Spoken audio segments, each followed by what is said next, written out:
ఈరోజు మనం tasty custard kheer చేసుకుంటున్నాం. చాలామంది కామెంట్స్లో అడిగారు, వాళ్ళ కోసమే సింపుల్గా చెప్తాను చూడండి.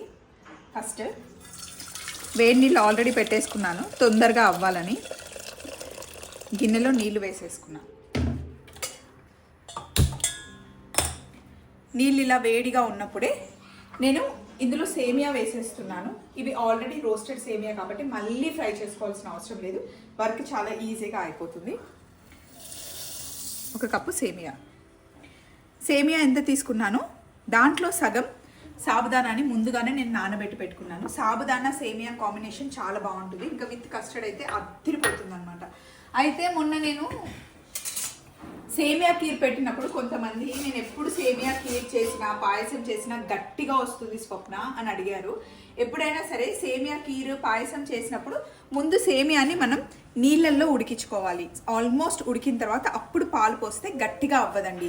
మొత్తం పాలు పోసి ఉడికిస్తే మటుకి గట్టిగా అవుతుంది. అదొక్కసారి చూసుకోండి.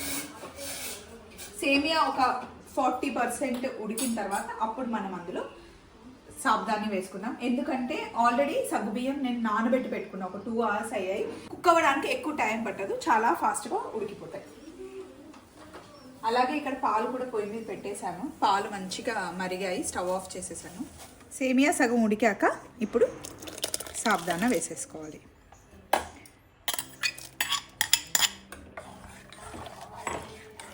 ఇంకొక 5 minutesలో ఇవి ఉడికిపోతాయి. నెక్స్ట్ ఏం చేయాలో చెప్తాను. సేమియా సాబుదానా ఉడికిన తర్వాత ఇప్పుడు మనం ఇందులో పాలు వేసేసుకోవాలి.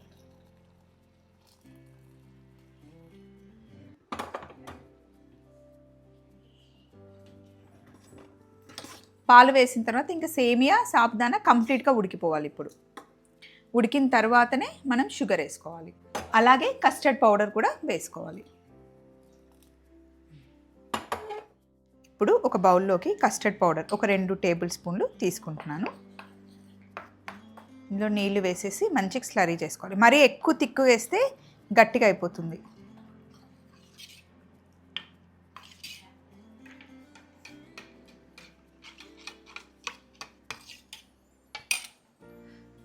కస్టర్డ్ వేసే ముందు ఒకసారి చెక్ చేసుకోవాలి, సాబుదానా బాంబినో మంచిగా ఉడికిందా లేదా. ఇప్పుడు మిక్స్ చేసుకున్న కస్టర్డ్ని ఇందులో వేసేసి కలిపేసుకోవాలి.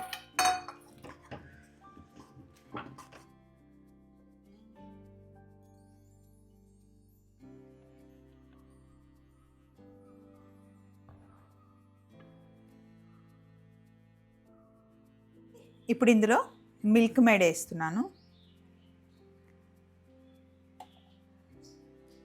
ఒక 50 grams milk made and sugar.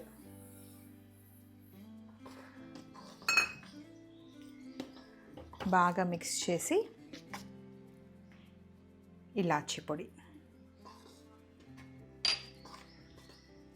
కంప్లీట్గా కలిపేసి మళ్ళీ ఒక ఉడుకు రానివ్వాలి. కండెన్స్డ్ మిల్క్ అలాగే షుగర్ వేసిన తర్వాత మళ్ళీ ఇలా ఒక బాయిల్ రావాలి. స్టవ్ ఆఫ్ చేసేస్తున్నాను. ఈ కన్సిస్టెన్సీ వస్తే పర్ఫెక్ట్ ఉంటుంది. చివరగా మీ దగ్గర ఉంటే కాస్త కుంకుమ పువ్వు కూడా యాడ్ చేసుకోండి. కలర్ టేస్ట్ చాలా బాగుంటుంది.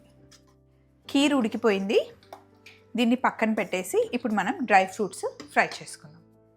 ఇప్పుడు ఒక బౌల్లో నెయ్యి వేసుకుందాం. నేనైతే ఓన్లీ జీడిపప్పే వేస్తున్నాను, మీకు నచ్చిన డ్రై ఫ్రూట్స్ని ఇందులో వేసుకోవచ్చు.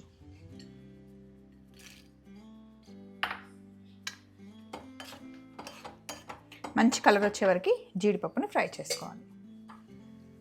ఇలా మంచిగా జీడిపప్పు వేగాలి. అక్కడ కీర్ మంచిగా ఉడికింది, డ్రై ఫ్రూట్స్ వేగాయి. ఫైనల్ డిష్ అవుట్ చేసుకుందాం రండి.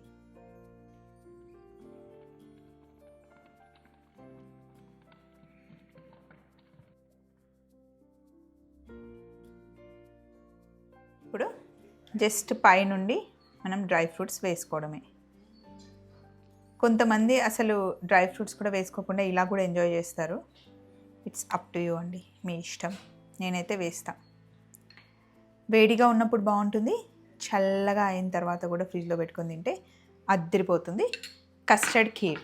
సో మళ్ళీ ఇంకొక రెసిపీతో కలుద్దాం. Bye, take care.